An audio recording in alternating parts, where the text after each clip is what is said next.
nggak sih bahwa orang sukses dan orang gagal itu ternyata ada polanya loh? Coba kita lihat, kira-kira kamu termasuk yang mana?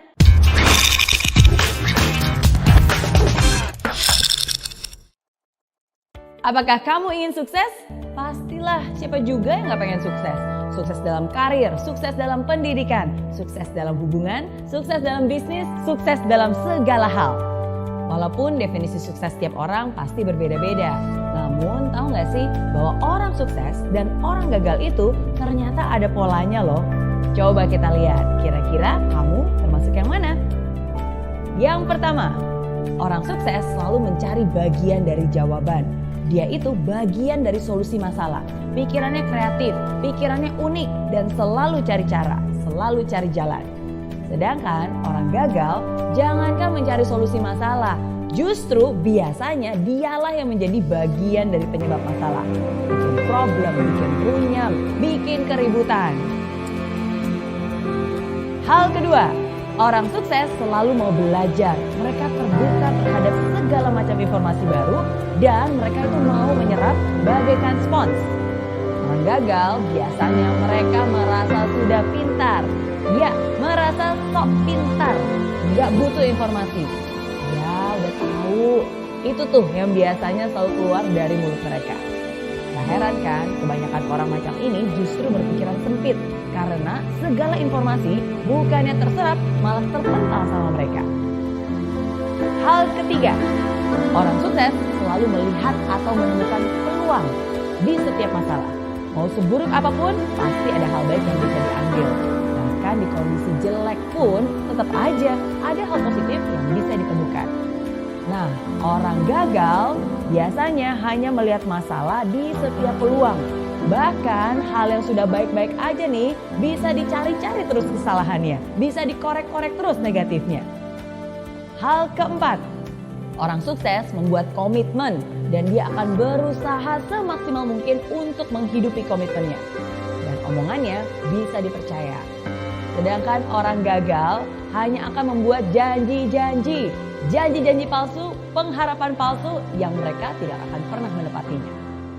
Hal kelima, orang sukses selalu proaktif, mencari peluang untuk melakukan sesuatu yang bermanfaat. Kalau dikasih tanggung jawab lebih dan pekerjaan yang lebih besar, pasti dia akan senang dan melakukannya dengan sepenuh hati. Sedangkan orang gagal hanya akan melempar tanggung jawab atau menghindar dari pekerjaan yang besar. Jangan deh, ntar kerjaan nambah. Aduh, jangan deh, ntar waktu lemburnya nambah, ntar stresnya yang nambah. Itu komentar orang-orang gagal. Hal keenam, orang sukses suka membantu orang lain. Dia nggak takut kompetisi. Bersama-sama mereka bisa raih kemenangan. Karena orang sukses yakin bahwa kesuksesan itu bisa dicapai dengan lebih mudah bila dilakukan bersama-sama. Saling bantu-membantu untuk bisa meraih impian yang dicita-citakan. Sedangkan orang gagal nih cenderung meraih kemenangan dengan cara menjatuhkan orang lain.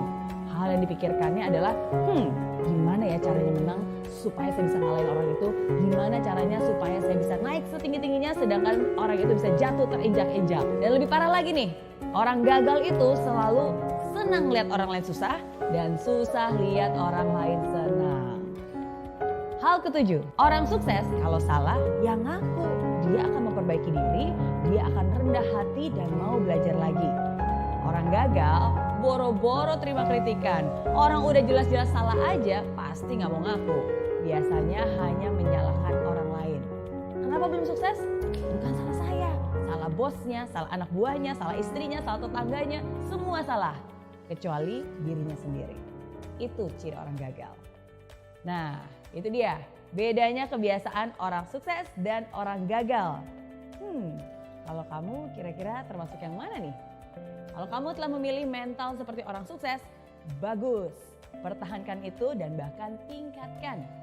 Tapi kalau kamu lebih banyak memiliki mental seperti orang gagal, tunggu dulu. Jangan berkecil hati dulu. Nggak ada kata terlambat kok. Justru sekarang ini adalah kesempatan untuk kamu bisa berusaha mengubah kebiasaan-kebiasaan lama yang tidak baik menjadi kebiasaan baru yang lebih membangun. Nggak